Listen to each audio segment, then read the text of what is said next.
sponsored it. And, Oh, Is right. Jay?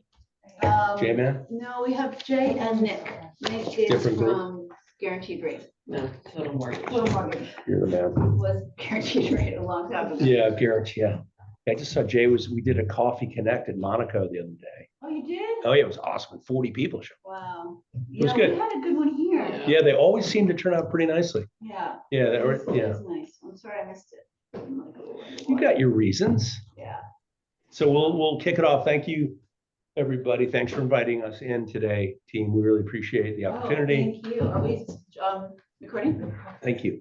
And, I know obviously Julie and your team's approach is more than just, business. You're looking to lead and help people grow and expand their knowledge base.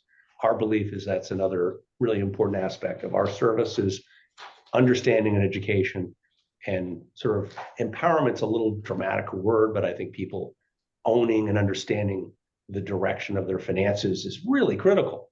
Unfortunately, there's a lot of strange information out there, in my opinion, about what's good to do nowadays. But listen, you can just scroll anything through AI and just sort of find something out. And I think that's reasonable to do. I'm not going to address that, but our job really is to give it simple and realistic and approachable discussion about finance. So this overview is financial wellness basics. For some of you here, this may be very basic. So bear with us, but keep an open mind. So some of the goals today: what is financial wellness? Why it matters? How to improve financial wellness? Assess your financial wellness, and a call to action, right? So the little doodad on the right there is a word cloud. You guys ever use word clouds? Yeah. Yep. And I think those are fun because larger words come to the front: budget, savings, etc. You don't see rate of return under the. It tends to be what people think in terms of finance is all about investing, and that's certainly an important part. We're not saying you shouldn't, but you absolutely need to focus on other areas. So those are some of the high level goals. So financial wellness, what is it? So this was a study done by our friends at TIAA, which is the Teachers Insurance and Annuity Association, big organization, very well known. And they did a survey a ways back that asked the question, how do you define financial wellness? So of respondents, the lowest definition was being able to donate time and money to causes. Just, altruism, but it's low. The top one, as you see, is feeling comfortable with your financial situation. I know it's a broad statement. And there's a variety of other things. So if anybody wants to chime in, like if you had your own definition of financial wellness, would you say these line up, looking at these for the most part? Good understanding of your finances. Yeah. Being able to afford the lifestyle you want. Knowing you'll never run out of money in retirement. Now that one, in our experience, at 36% respondent rate was low. I would think it would be higher. Exactly. Generally speaking, that's the initial, am I going to be like, living under a railroad bridge? Haha. But I guess I would think it would be higher because I'm older. The older you get, the closer you get to those thoughts. So Right, Krista? what about not worrying about money or debts? Apparently that's financial. So what does that mean? In other words, you're well if you have more or less of these. There's no judgment here. It's just information. But I thought it was interesting. There she is. Hey, Lorelai. Hi. So again, just food for thought. And I'll segue a little. A lot of what finance comes down to is behavior and decision making based on your behavior. So emotion and intellect are too battling each other constantly. Your intellectual understanding of things is always battling with your emotional predilection to do things. It's just constant, and nobody's good at it. Innately, we're not. Our brains are wired to fight or flight, and usually flight, especially around finance, fear, I don't know, it's things just overwhelming, so I'm not going to deal with it, or everything's glass half empty. So negativity tends to permeate financial thinking. And it's just natural for human beings to think negatively. That's why the press is very good at getting our attention, in my opinion. Financial press about dramatic problems and world blah, blah, blah, and not to ignore them, but our opinion, and from our research and our work for 40 years, is that people are generally their own worst enemy. That doesn't mean they're going to not get corrected, but we just see that constantly. So wellness really has an idea of an understanding of what you're dealing with and kind of some of these broad topics. Let's move on. If there's a comment or a question, just please interrupt me. Why does this matter? So this is another study that was done by PwC, a great company. They did a survey of 3,200 people. And the question is, in the past year, how much of a negative impact have financial stress and money worries had on ... So would you agree with that? Like personally, like it affects your mental health, which is, For sure. it's a broad term. My wife's a therapist, so I always kind of say that's a catch-all statement, but okay. Attendance at work. I don't know about that one, but it's true. There are a lot of people that just get kind of, I call work avoidance. There's school avoidance and there's work avoidance and all these other things. I see two things very often in our practice. Self-esteem is always impacted. Seems to me, this is just my experience. And in some cases, physical health. And that's very bad, because we know now, higher blood pressure and just worry and all those the wrong type of chemicals in your brain can really do you harm. So is there a way to understand that? Our practice isn't skilled and technically proficient enough to know that, but we like to work with people that do those services. So often I'll tell clients to talk to somebody, therapist, a family counselor, or something to kind of work through, debt counselors. There's all kinds of resources out there. And most of the issues that we see is this sort of mindset of judgment. People feel judged. I don't have enough, I didn't do it right. And whether it's self-created judgment or reflected on from family members or social media or all three, it's really damaging. So very often that type of discussion comes up over time. Very few people are right out of the gate when they start working and getting their finances in order, thinking about that. And very often with our relationships, that doesn't come out day one. Although I got a very difficult call the other day and somebody said, look, I'm in deep financial trouble. What do I do? I can't sleep. I'm supporting my granddaughter, all these things. And she's just a mess. Someone was crying on the phone. I feel bad for her, but she's going to come on in and just kind of talk through. But she's at wit's end, just doesn't know what to do. And think about it, like, what would you do? Go online? I mean, again, yes, there's plenty of good information, but there's so much damaging information that can lead you in the wrong direction. And we'll see. Maybe in the future, as AI gets better and better, Matt and I talked about this, there's going to be serious improvement on coordinating data. But right now, it's the Wild West. So while we're advocates of that technology, we just caution people not to get too in love with it too early and just use it. We're using in our firm, we're using a number of AI tools. Do you guys use AI tools in your businesses at all? We do, but minimally. We use it more like a Google, like helping with things, but we don't use it yet for actually internal strategic stuff much. And Right. Yeah. I have a love-hate relationship with it, like most people, I think, that I was just saying yesterday that I don't think people can complete a sentence. Like when we're writing a brochure, you're just coming so reliant on it for things, but I see the benefits as well. And I bring that up because that's kind of the direction people are hoping technology brings us. It brings us peace and solutions that are positive. And certainly with finance and numbers and outcomes and simulations, let's call them, that would make sense. But our hope is that human beings can help interpret and have empathy and understand and listen and try to give constructive feedback. But we rely on data and data science quite a bit. Okay, so kind of moving into the pillars now, there are 4 pillars of financial wellness. Did you not know that? No. So this is obviously basics, but they're the 4 are budgeting, creating a budget and sticking to it, debt management effectively. Debt is a good thing. I have no problem with people having debt. It's the way the world works. It's how you leverage opportunity. So there's really nothing wrong with that. It's just a question of what kind of debt are we talking about? What are the circumstances? So again, there's a lot of judgment around debt. Obviously, in your practice, people need to borrow serious amounts of money if they're going to buy. Not everybody's a cash buyer. Although Lorelei says differently now. I'm just kidding. I wish. Yeah, you wish. So debt, savings and investing, broad term, but long-term financial security can be achieved through effective saving. Now, I say this over and over to clients. Never confuse savings with investments. Different things. Different things.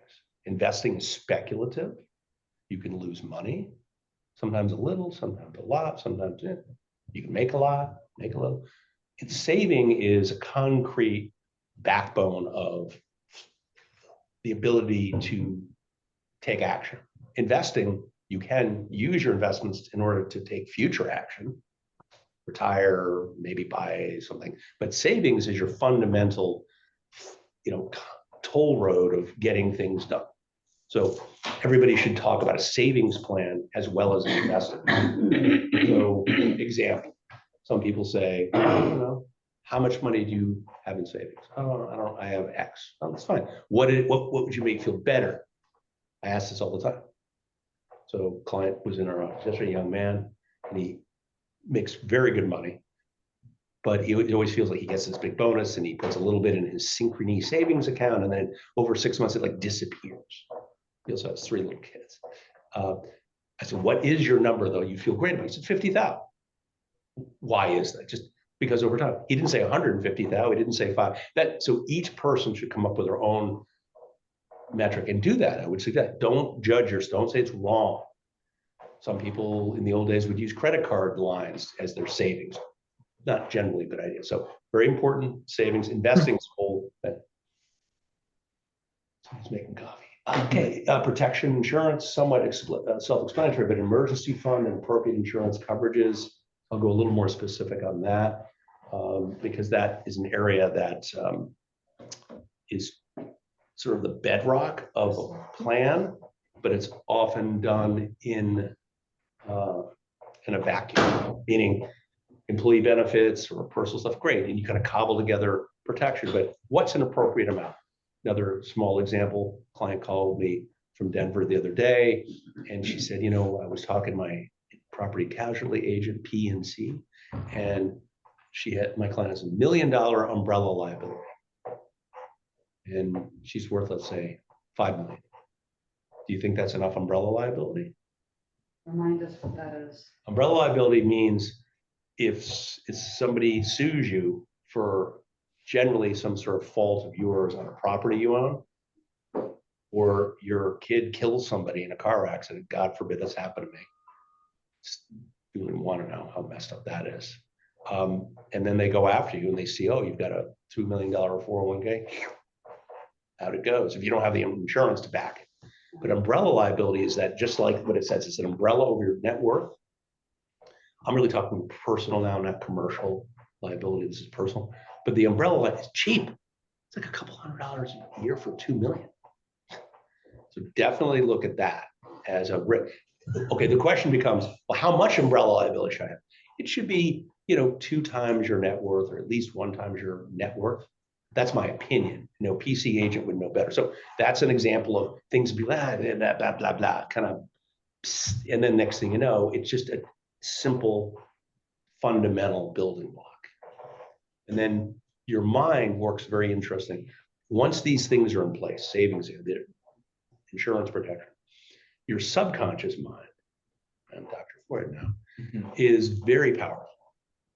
And it allows you to make decisions and get things solved.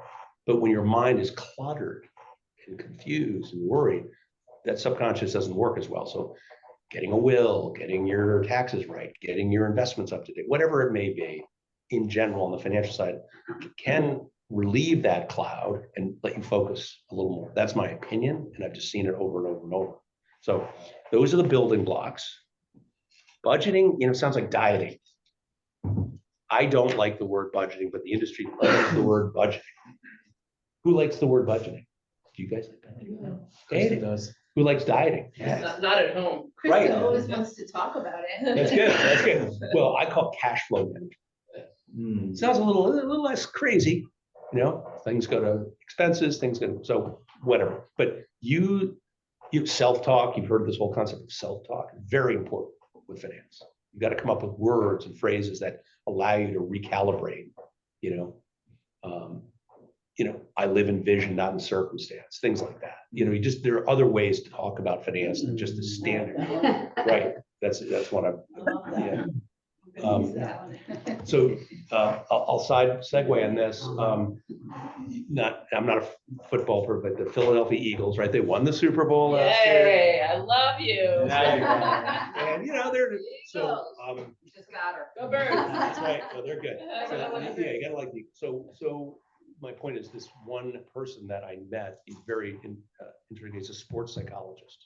Actually came to Monaco 2 years ago and talked to us, and he is their sports psychologist for the team.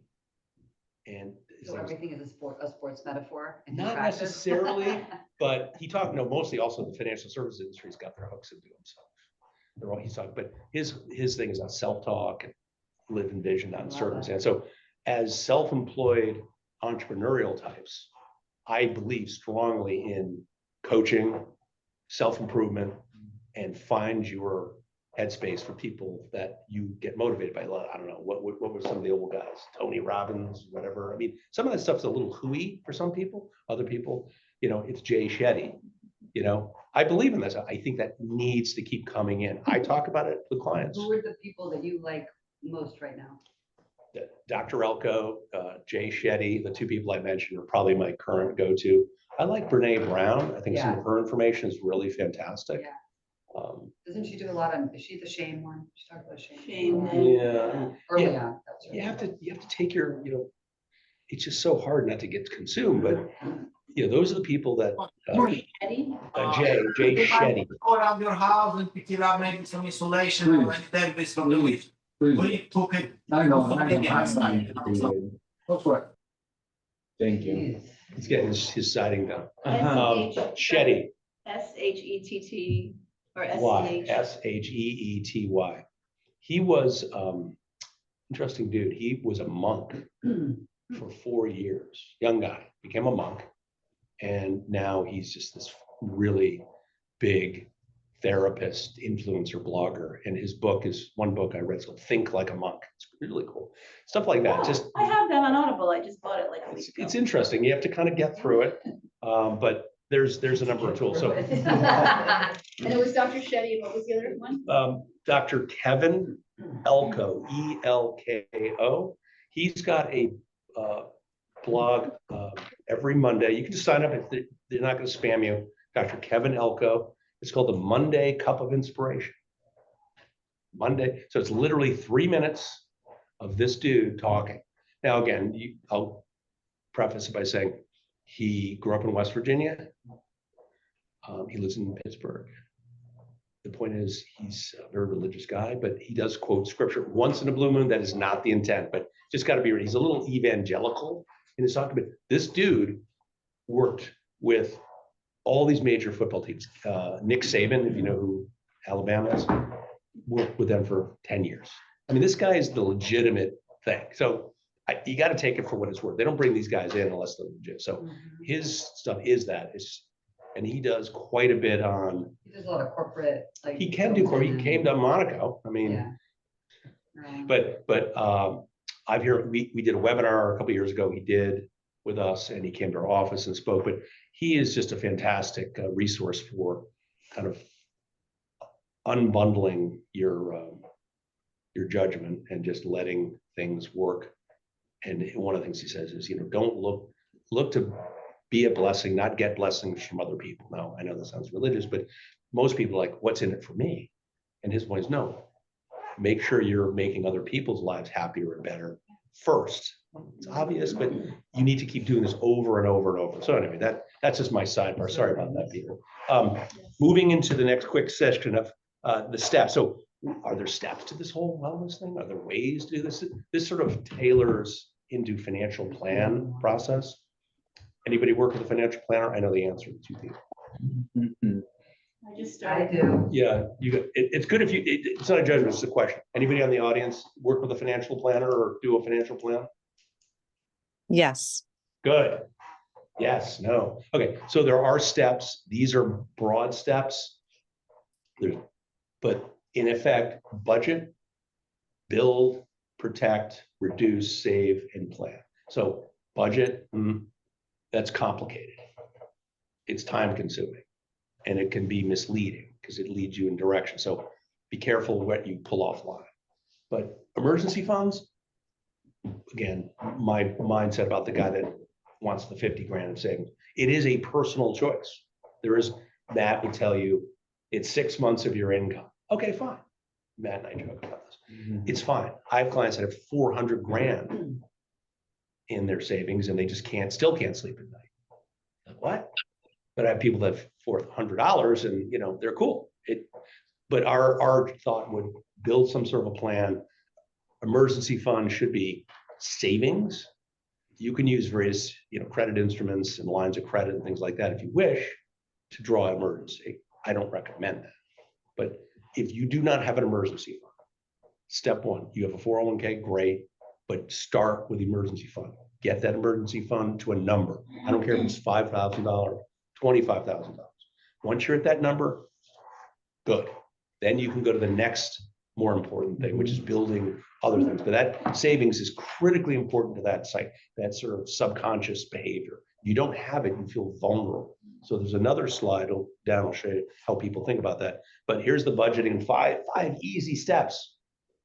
No, this is not easy, but it is pretty straightforward. There are worksheets you can get.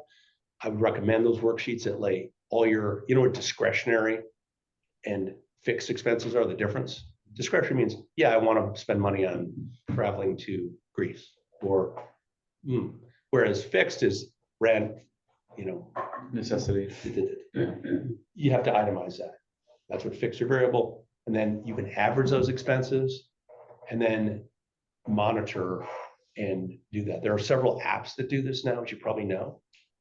No, if you can recommend one. Yeah, Matt will maybe come up with one or two because we have some resources. So yes, there are tools that do it. Mint is a very interesting one.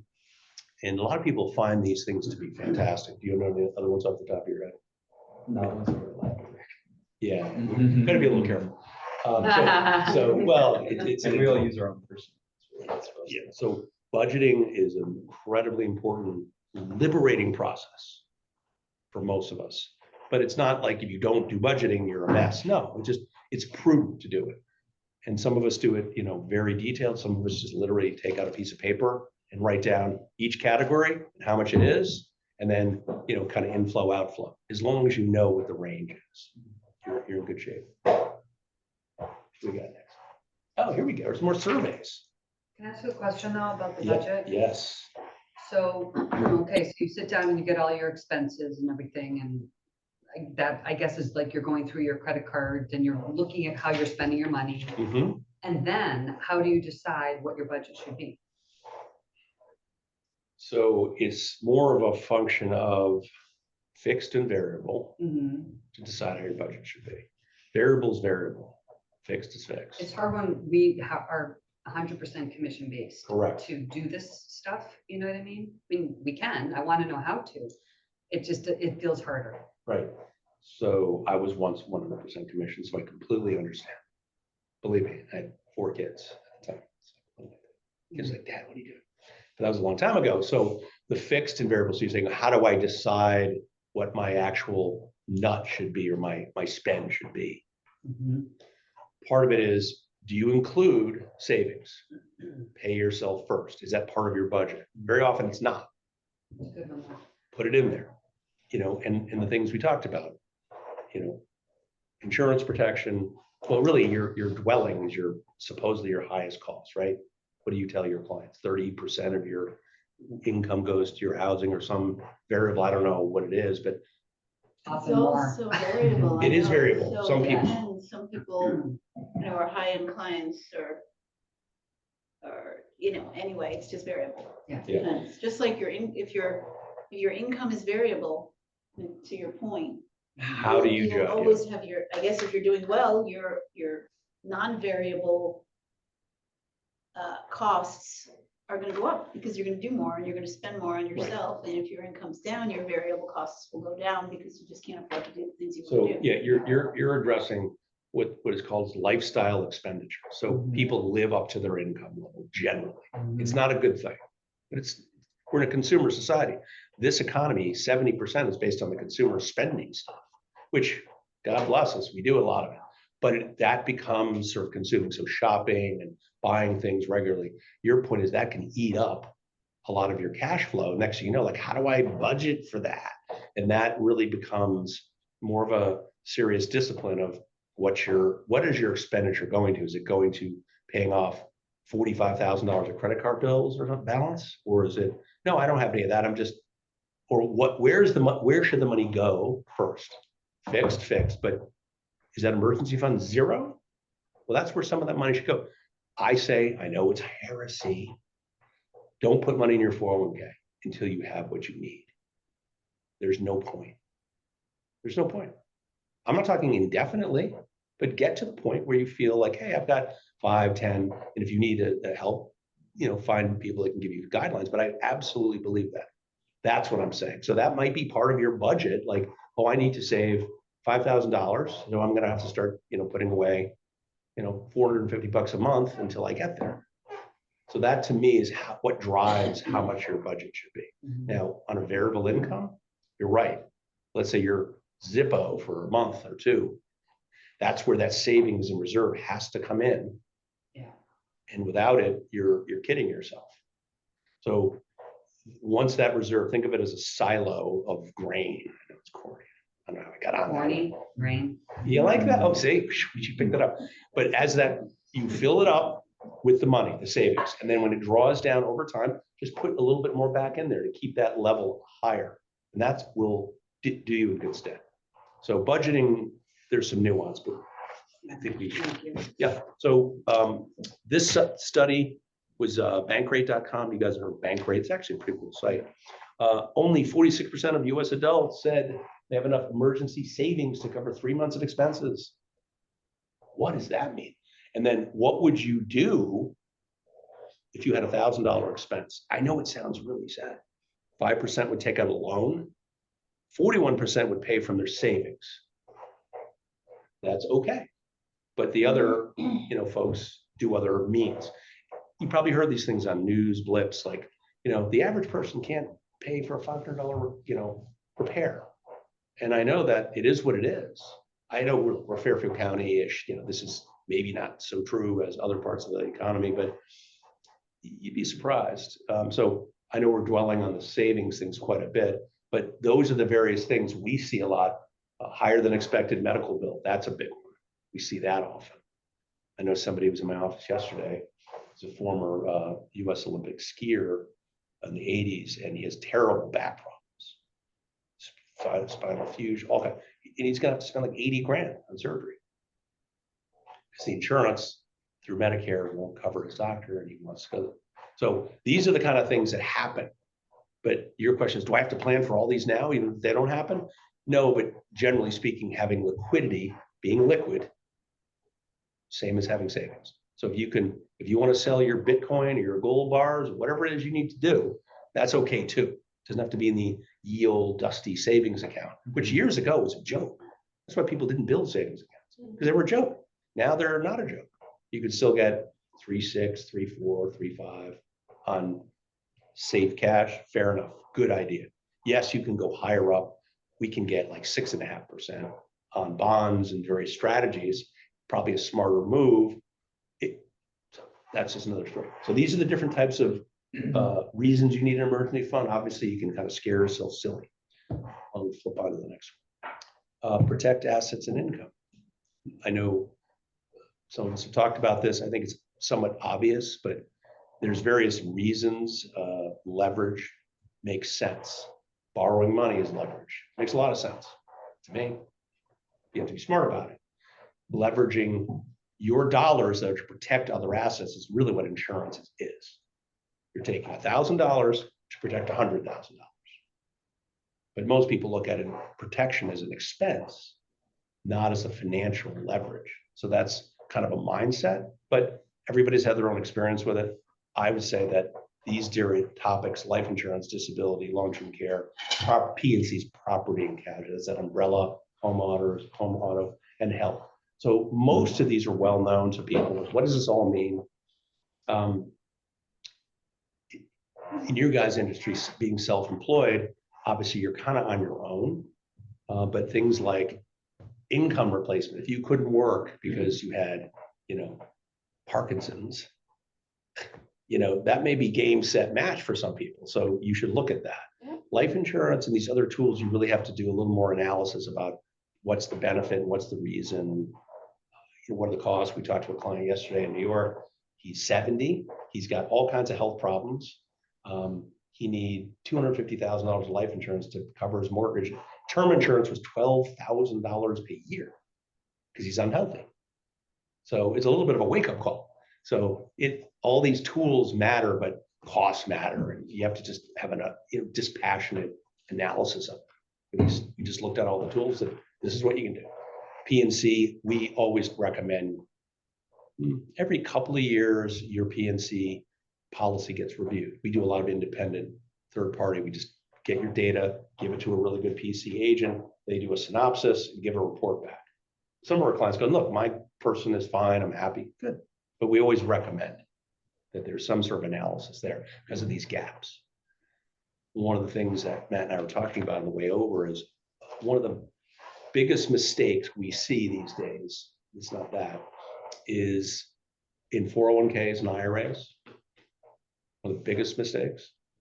What would you think it might be? Just random question.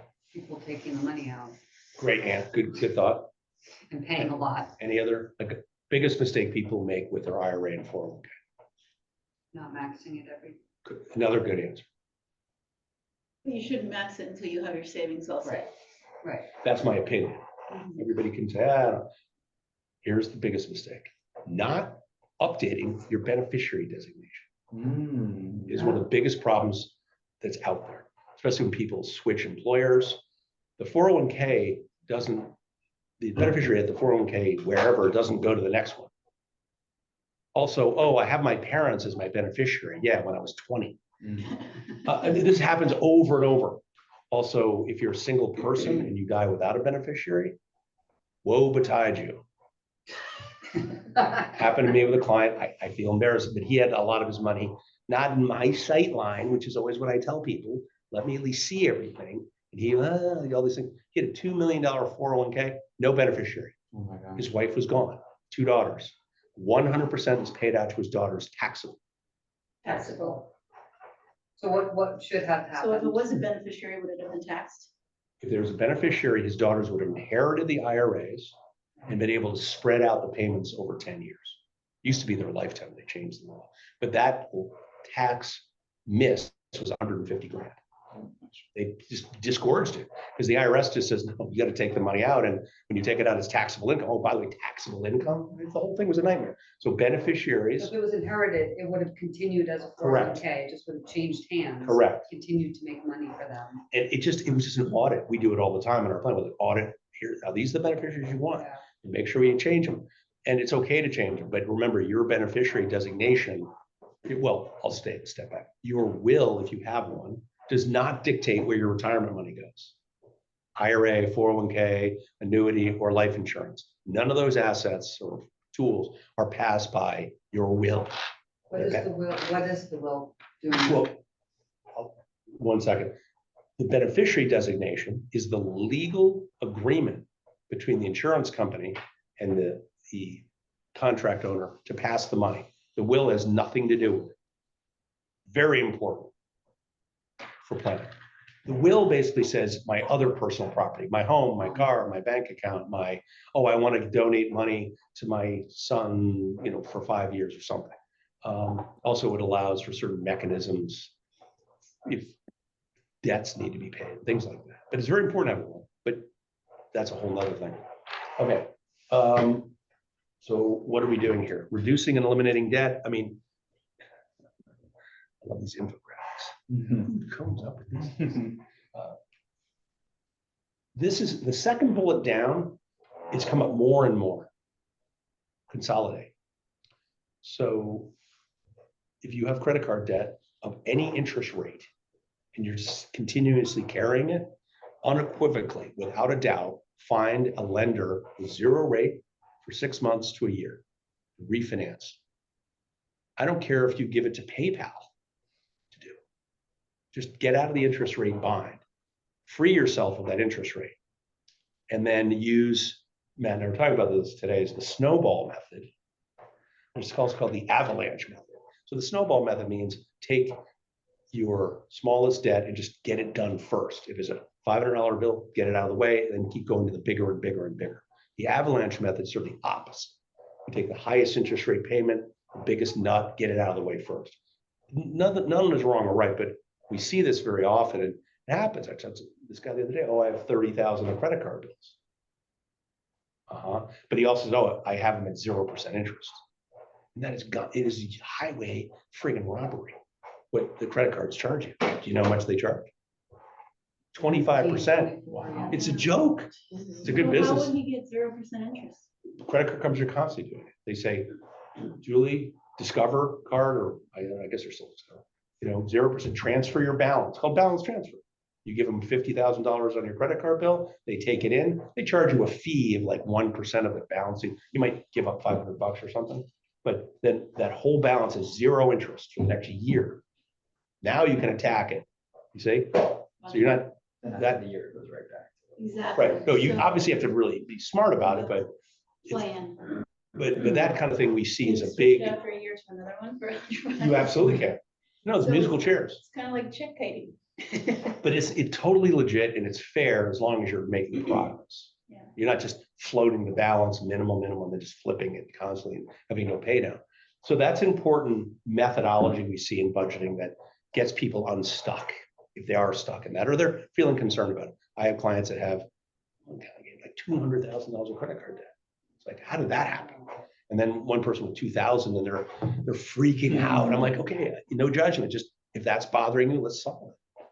But debt management's a big one. What's your advice on student loans? Yeah, that aren't forgiven. It really comes from before the student loan. So you're saying if a student has debt today, what to do? Yes, I'm talking specifically about my daughter. Yeah. She's just starting out. She's in her, early 30s. A lot of student debt, and she's trying to decide what to do first. Does she save? Does she pay off her student debt? Does she put into her 401k? Right. So there's a number of things. I know you're asking a broad question, so I'll have to give you a broad answer. I think the issue is what kind of debt is it? Is it government debt with reasonable rates? Is it private lender rates that can fluctuate? Is it one of the Parent Plus loans, which, by the way, you probably know this, you can borrow the entire tuition. Yeah, like 80 grand. It's nuts. It's the whole thing. So the method would be, as you're saying, Christina, the method would be, you'd have to just look at the whole set of math, look at maybe some consolidation, getting more favorable terms on the debt. If it's simple dimple, like one lender, one rate, you just have to forego certain savings or maybe retirement plan deposits, especially young people. You got time. You do have that. You have three resources: your time, your health, and your money. And when you're young, what do you have a lot of? Time. And health, generally. Yeah. But don't you have a lot of? So it's okay to defer 401ks. It's not, I know Susie Orman would be flipping out right now, which I think Susie's a good financial advocate, of course, but no, don't save money in a retirement plan if you can't get out of debt. So is there a good plan, Christina? I would say it's more of an individual discussion about what that person's income is, who can they borrow money from mom and dad, and mom and dad can leverage money and give it to the kid to get the debt wiped out. Can the mom and dad borrow, let's say there was a 15% interest rate on the debt. Parents can borrow money against their portfolio, it's called a collateral line. So you take your stock portfolio, you borrow against it. You're not cashing out your stocks at 6.5%. Is that the right thing? I don't know, but it could be a solution.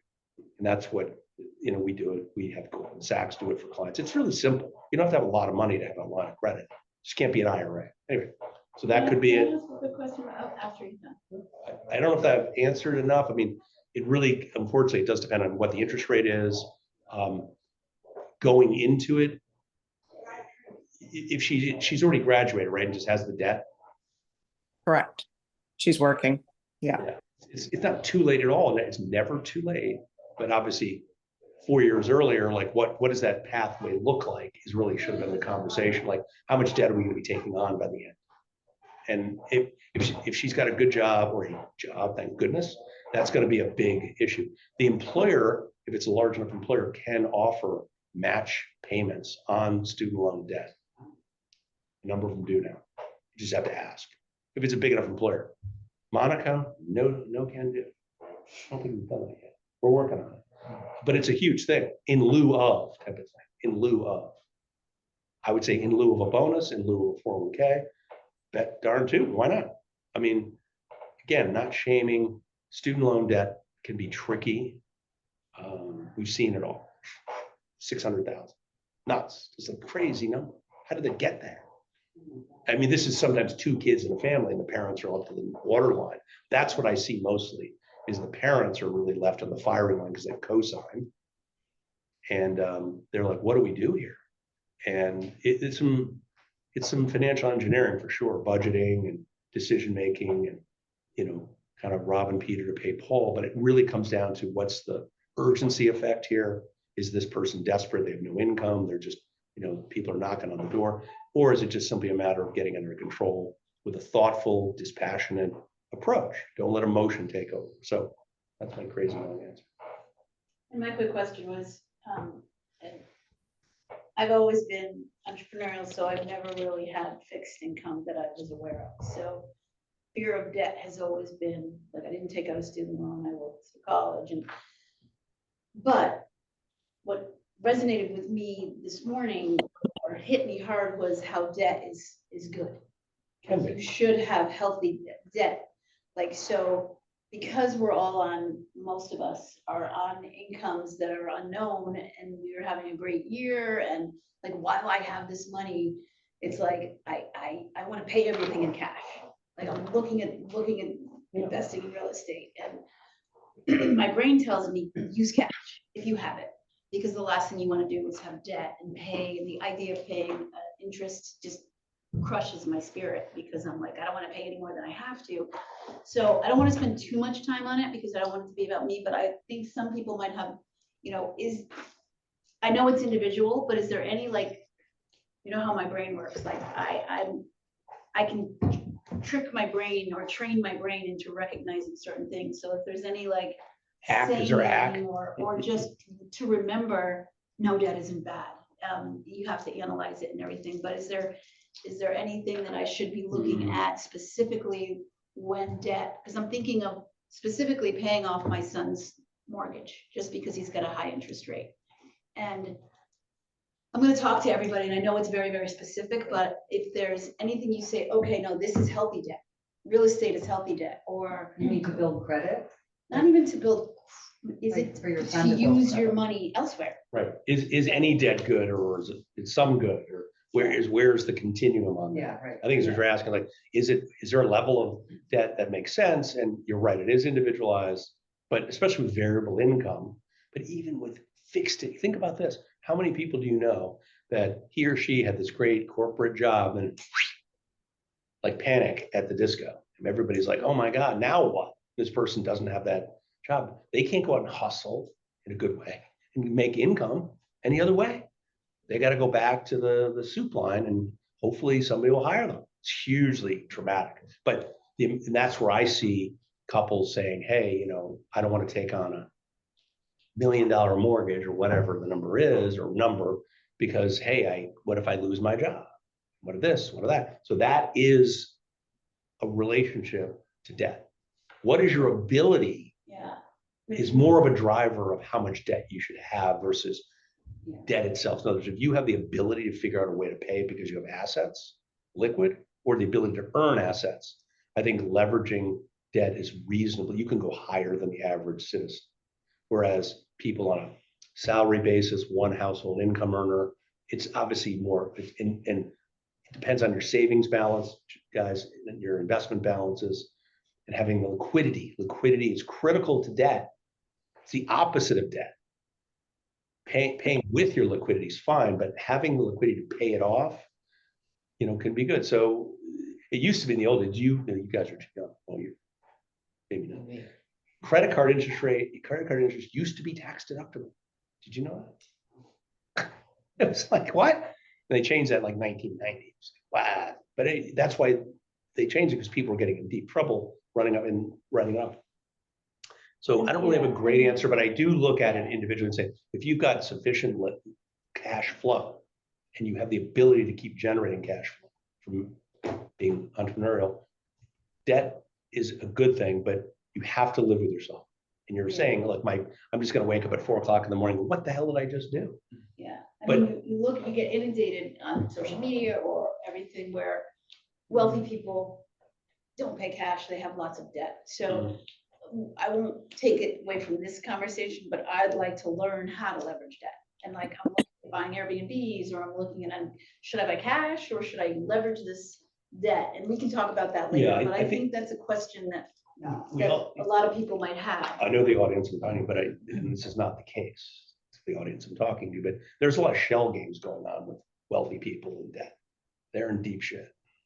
They're borrowing money to pay Peter to blah, blah, blah, blah. So yes, wealthy people do it, but it depends what does wealthy mean. If you're worth, $700 million, yeah, I mean, but if, I've seen people at 20 million in deep trouble because they have like way too much debt, and then their cash flow changes, and then they leverage their investments on these squirrely, high octane kind of illiquid private credit deals, and then their notes get called and they're dead in the water. Yeah. I mean, so that's the other side of how much debt to take. What is your liquidity position? Are your assets, can they turn them into cash? So I always tell clients, look, if you're really that panicked, cash out and pay it off, done. Other than that, ride the wave. I know it sounds a little simplistic, but that's one way to look at it. And you have to do an assessment. Look, you don't want equal liquidity to debt. In other words, let's say you go $1 million, do you have to have 1 million investments? Not necessarily. I'd say it's probably close to 2 to 1. 2 to 1. Right. So if you have a $600,000 mortgage, you have 1 million to investments, you're fine. That's a good, your loan to value ratios and things you guys think about, that's kind of in the same camp. Like, you just want enough liquidity, it's not to do the whole job. I realize that you don't have it all, but it's going to do most of the job and leave you standing. That's why you just want to be able to survive it. So to keep some liquid is very important. Very Obviously, important. Like at least Correct. a third or whatever of, or So more. that's on the save and invest side. So we see this constantly. People are doing a great job saving for retirement. The younger generation, especially, we're noticing this. It's incredible. See young people. They are doing a great job. Absolutely, in our They're opinion. all investing now. They're all on their Yes. phones investing. My Not son only does that, you're right, Laurel, like Fidelity accounts and Yes. Robin Hooding to the cows come home. That's cool. But also just putting money away. I see young people come in like a $200,000 401k and they're like 35. I'm like, how did that? Now those are maybe companies that they're putting their max 30,000 in a year, plus they get the employer map up. And next thing you know, 5 or 6 or 7 years later, Wow. my point is the issue of time and saving is kind of our next quick slide here. We've got consistent Chloe, who I know it's goofy as hell. She invests from age 25 to 55, 200 grand. At 6%, she could have up to 820 Gs. She just stayed invested at a reasonably good rate of return. Now you say 6%. Now, by the way, 6% over time is a lot. You'd be surprised. Then we've got these other folk, let's take nervous, $200,000 total, that's not every, no, that's the total amount of investments. It's 5,000 a year. okay, 5,000. Sorry. Okay. Thanks, man. Saved by the bell. And then Nervous Noah here did the same thing in the same time period, but his earnings only grew to 308. Why? Because he put everything in CDs or cash or didn't take risks. And that really, so the fundamentals are early and often, and, investing what you save. And, really that's more about long-term, because that's a long time. I mean, come on, 40 years. Somebody said to you like 30 years from now, you're gonna like, come on. That's the problem too. But so retirement money, everybody's done a great job. The area we see a trend that we're trying to address more and more with our clients is, sure, having retirement money is good, but we need non-retirement money, not IRA, not 401k, because when you withdraw the money from your retirement plan in the future, what's taken out of it? Taxes. You didn't pay any taxes. All that compounding growth, it's great. But when you take it out, it's fine. So 100 grand will only net you maybe 65,000 of withdrawal. So that's a big difference. So what we'd like to see people doing is building non-retirement assets, invest those assets in growth investments, build that up so you have a balance of a pool. So a strategic basket you can draw on for the first 3 years, every year of your life. And then if you have to take money from retirement accounts, that's great. Usually you're forced to take money out of retirement accounts by a certain age, depending on when you were born. You guys, it's age 75. You guys, it might be a little lower. So that's the latest you can put off taking money from your retirement accounts, 75. But by then we see these numbers that are, your hair will fall out. Like people suddenly have to take out 150 grand a year from their retirement account, and it's taxable. Is that a big problem? No, but if that's the only resource you have, then you're going to be panicked about taxes, and it then cascades into Medicare premiums because there's something called IRMA, which is income related monthly adjustment. The more you make, the more you have to pay the government's health insurance pricing. So it's tricky. It's tricky. These are good problems to have, but Penalizing you for they are penalizing. But saving too much in your save retirement. money outside your retirement accounts. And I don't mean just in yield savings account, but 3 and 4% nowadays. That's why more people are doing it. So what I want to talk about, a Fidelity brokerage account, which we use, Schwab we use, LPL we use. Just set up an account and put money aside for yourself that you can use for any reason. There's no penalty. There's no age discrimination of taking it out at a certain age. Okay. So these are little examples. Obviously, you probably knew that, if you save long periods of time at relatively modest rates of return above, inflation and tax, you're going to have a lot of money. Obviously, 40 years, 4 years, not so much. People come to me all the time with college funding. Daughter's a sophomore in high school. Got to start saving for college. I'm like, I don't think so. It's just not, I'd tell them, don't even do it. Just put it in cash. Don't put it in a 529. Don't save it in that vehicle at all. See it all the time. But my little grandson, just born, throw some money in that, and that thing could mojo. That's the biggest challenge you see.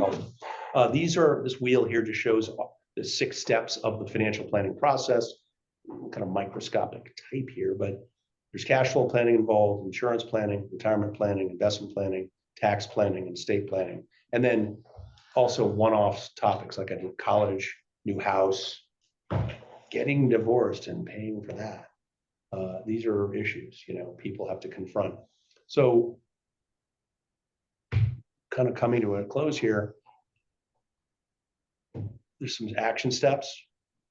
Assess your financial wellness. Some of those questions like, am I worried about how much savings I have? Am I thinking I have too much debt? Do I have any plan for a cash flow? Not budget, hate the word, but do I have proper protection for all these contingencies? Property casualty, health. If your income is needed to help somebody stay in place, that's where life insurance and disability matter. Well, disability is actually a self thing. It's for you to make sure your income comes in. But people, do I need life insurance? I don't know. People ask all the time. Like, is it appropriate? So you have to have an insurable interest, which means if you die, does somebody harm financially? Now, the lender, strangely enough, doesn't always require it. Maybe they do. You guys would know the trends with mortgages. You're a single person, you take out a mortgage. Does Jay Tolosano's mortgage people say you must have life insurance to cover the mortgage if you died? Probably not. It's really scary. I'd require that. So then whoever inherits it They're screwed. gets. But yeah. you know, there's all, I mean, insurance, like that type of life insurance term is like a commodity. It's cheap. It's very affordable. You get like $1 million for 35-year-old males, like $900 a year. For the next 30 years, that's the premium? Sign me up. It's so cheap. So I would recommend that people ask me, look, I'm single or I don't, just get it as an asset in your portfolio. It's very inexpensive. So that's another call to action. Follow the steps previously outlined. Third one is, yes, there are a lot of people out there that can help you. A lot of financial, support people. I don't know, tax people sometimes are good this way, but they often tend to be scorekeepers after the fact, is what I call tax people. You say, oh, by the way, you owe this money now. Where were you when I was needed? That's just not their deal. It's not a strategy. Not really their strategy. Some are tax specialists in your industry, and we kind of, there's a shortage of accountants. I'll just, unfortunately, unless anybody knows good accountants, let me know. We're always, there's a What do you huge, think of Paul? Do you work with Paul? I did, he seems sharp. Seems more of a business accountant, which is good, but I don't know all the facts. I haven't seen his results. Yeah. What do you think of? I've been pleased, but the previous person was horrible. So my bar was Anything so looks low better. that he did save me significant money changing to S corps, and so he might even come in and talk to the team You should. to start strategizing about how to do our tax, how to plan for taxes. And one thing I'll say when you say reach out to pros for help. So let's say Krista has a financial planner. A lot of people that have financial planners haven't spoken. When I came to you, I have someone, I get my book every year and that's it. And I just went to you and you looked at it. So is there any fees if someone wants to just come and talk to you, and is it uncomfortable? Do you have to tell the person that you're going? Because there's people that have no financial planner. And for those of you who are watching, who might not be on today, who are younger, my biggest regret is not starting sooner, is not actually having a financial planner at least advise me sooner. I didn't come to you until very recently. And for those of you who have a financial planner, having someone else's eyes on it, I think might be important. So how does that work? Great, thank you. That's very helpful. I think the questions are both interconnected, but somewhat different outcomes. So having your own existing person, I applaud you if you do. Great. And that could be the most simple relationship. The question really becomes is what's the value proposition that you're getting from that relationship? Are you getting what you want, or do you know what you want? Is it just simply somebody look at your investment and say, hey, you're up 12% this year and I can do better next year, whatever that means? Or is it really more of a sort of an embrace of all this stuff? Like they're going to look at your income and your cash flow and your planning, and they're going to look at your 401k at a job, even though they don't manage that money. And they pull it into a source that you can actually understand, like a portal, like you can see everything. So I would ask you, if you're working with an advisor, are they truly doing, I know the word holistic is very big. It's like reaching out, another thing that really, I don't like that word.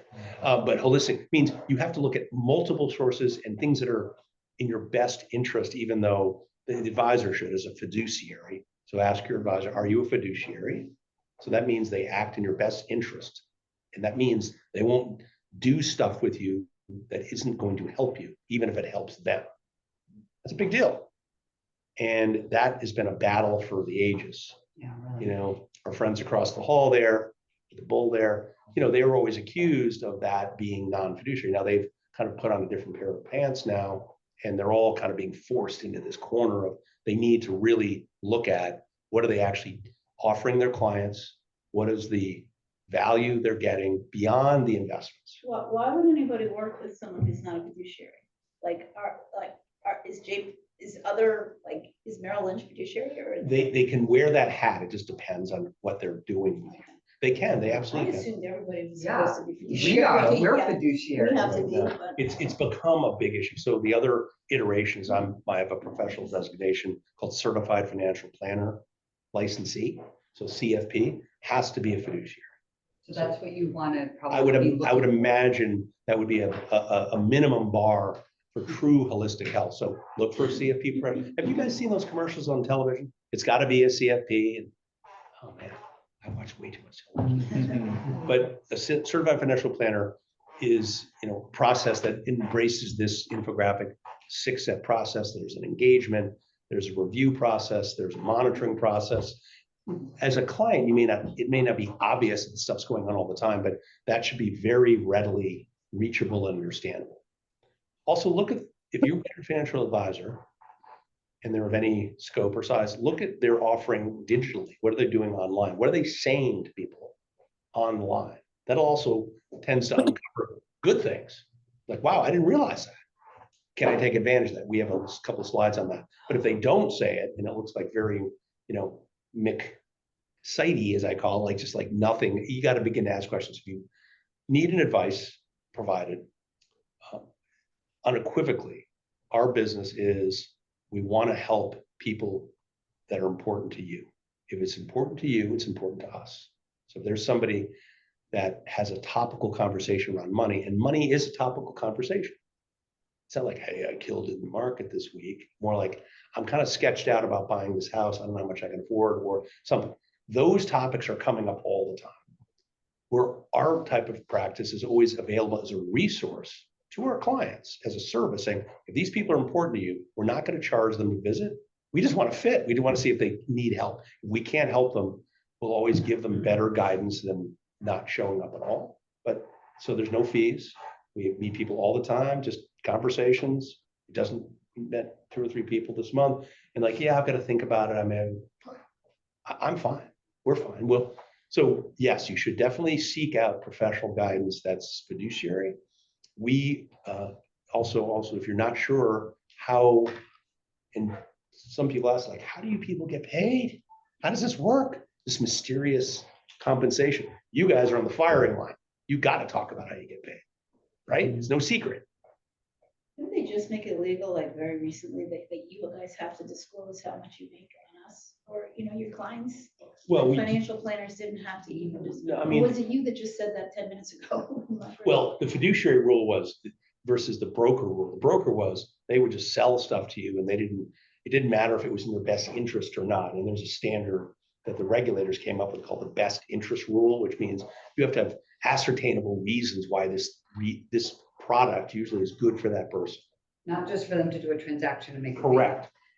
And now it's morphed into the fiduciary is like, no, the product is not even the issue, but the disclosure about cost and what you're paying has to be a part of the relationship. It shouldn't be the focus, but so example, well, what does this group Moneco do?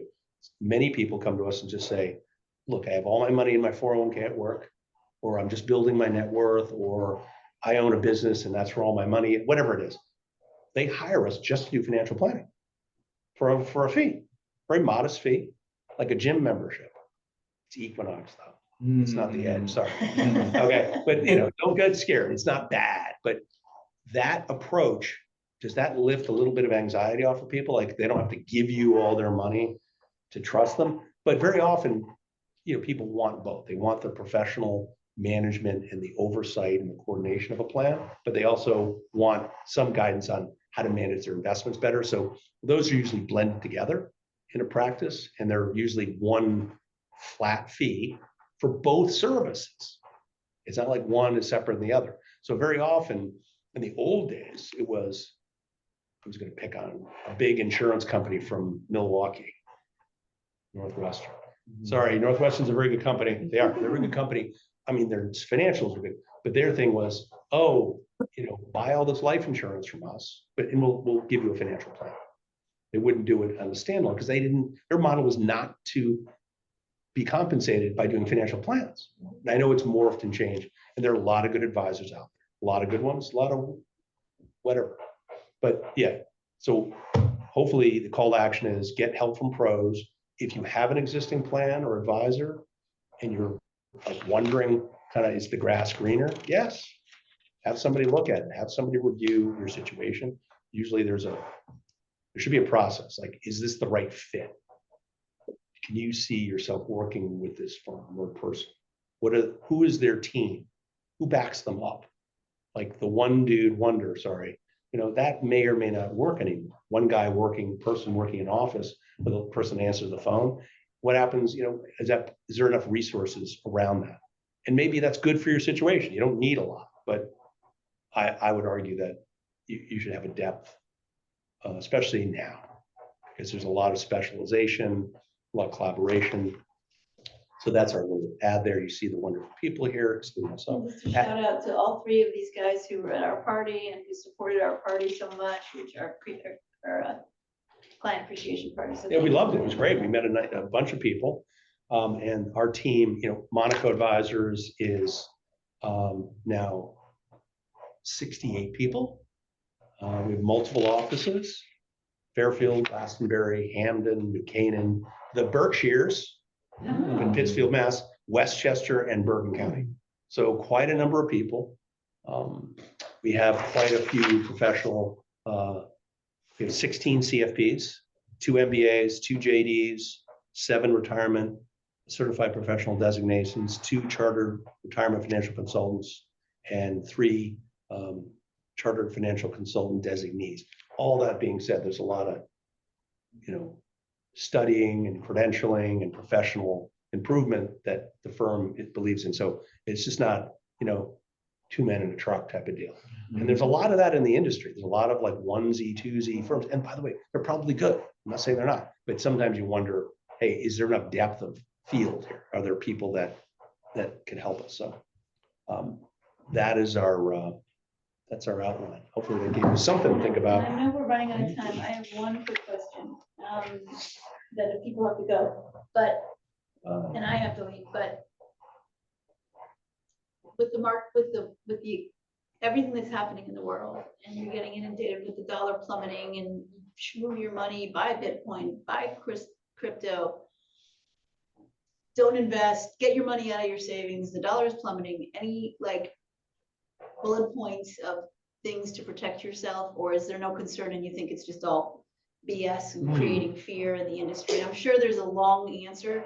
We maybe not even answer it now just because of timing, but that's what I'm faced with right now. I've finally got where I feel comfortable, and I'm so afraid it's at risk. Yeah, the person we met yesterday was saying the same thing.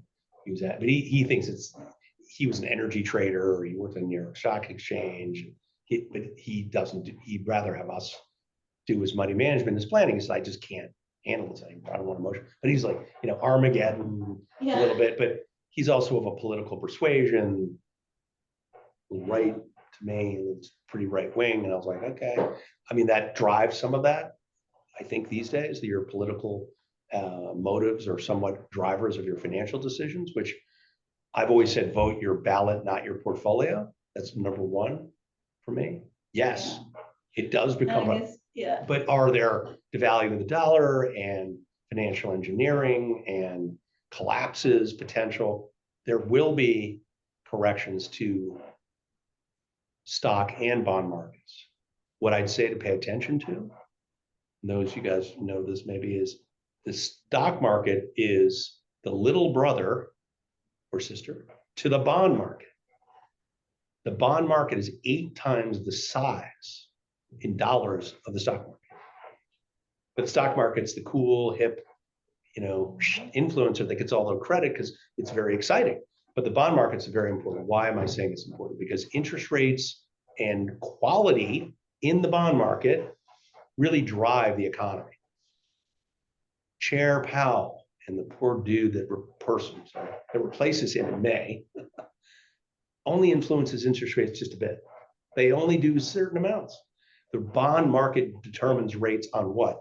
The credit quality of the entity, the US government. And if there's a loss of confidence in the ability of the US government to pay its debt, yields will rise on bonds, and rising yields mean what? Higher payments, and that creates problems. So Isn't that happening right now? it's the 10-year, I don't even know what it is now. I mean, it's under, well, it's been under 4 luckily for a little bit. So I don't see it yet. Back in April, it spiked. It was getting close to 4.99 and all of a sudden panic and, but there's a lot of hoop jumping. But the things you're talking about to protect and to hedge, I would say diversification is critical. Debt management, cash on hand, instruments that have what they call defined outcomes. They're called buffers. So you have a product that says it can go down 20% at the most, and I'm protected. 20%, not 50, but 20. What do you give up to get that protection? Upside. You're not going to get 30% upside. You might get 18. So those are called buffered outcomes. Those are becoming very, very prevalent now because of all this. Well, it's really financial engineering, but they're using things called options that basically buy the direction of the S&P and various indices. So these entities buy them and bet that, hey, if we're right and the market doesn't get down 20%, we make money and my client doesn't lose money. So use diversification, use hedging, long, short, market neutral. These are jargon, but they mean your money doesn't go down the drain, but you're not going to put 90% of your money there. So the question is how much? And that's a real sort of art and science. So diversification, using different instruments that help protect your assets, moving them out of the United States. I really couldn't even address that. Like moving into, Canada. Well, they're screwed anyway. But Norway. I know you got some inside baseball on that one. I would say that just be calm enough. Every 5 words, this time it's different. I've heard that for 40 years. And I may be wrong, but every time it seems different. It's different this time. It's always different. So I would say that, like the consistent Chloe, staying allocated over time doesn't mean in the stock market, taking risks, but just stay in the game. Don't play the get in, get out game in the market. It's a very bad idea. Generally, your worst enemy. I mean, people can, but here's what most of us will do is we'll brag about our wins and not talk about our losses. I'm up 300% on one of my stocks this year. Woo! Good for me. But I'm down 68% on another one. Oh, am I talking about that? No, but I know that's the case. But I'm also very, very diversified. So diversification, understand the other pieces of financial picture. So if things did go sideways in the world, where are you? Do you have capital? Do you have savings? Do you have? No, I just call John and say, am I okay? Fine by me. We get these calls constantly, and it's fine by us. Matt gets the calls. I get the calls. We're happy to talk to people.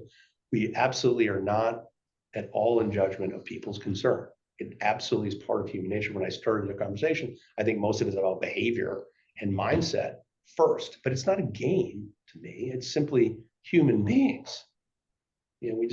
People are people. They're going to make kind of emotional choices. And by the way, people do it with and without my blessing. And I'm okay with that. I'm not the boss of you, but I feel very important that you should run things by your team. You still may say, nope, I'm still doing it, but run it by somebody. The Jordans of the world, the Thors of the world, spouses and friends, and do that, but be careful because they've got bias. There's something called recency bias, which means, look what's happening right now. Recency bias.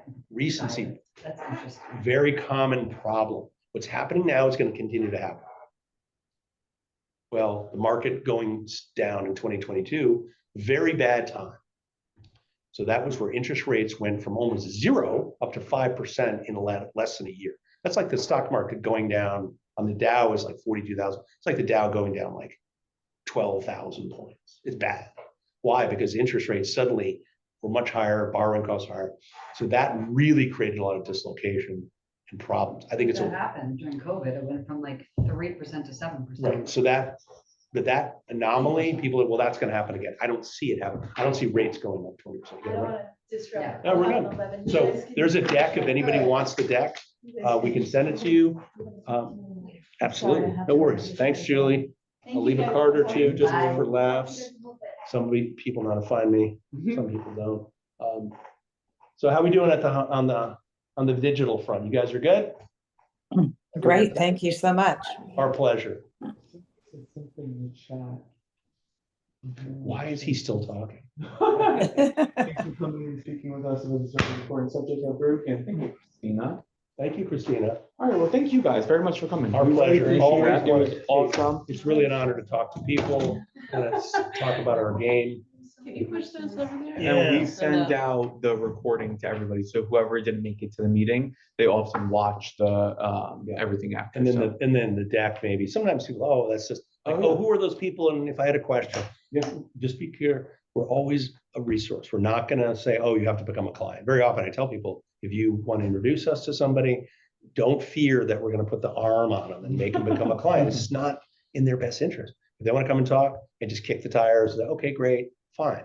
I think most people are honorable and doing it with best of intention, so happy to do it. Thank Plus, we have a lot of team members. If my you. my age or gender do not match, plenty of other people on the team, but very often I'm a good choice.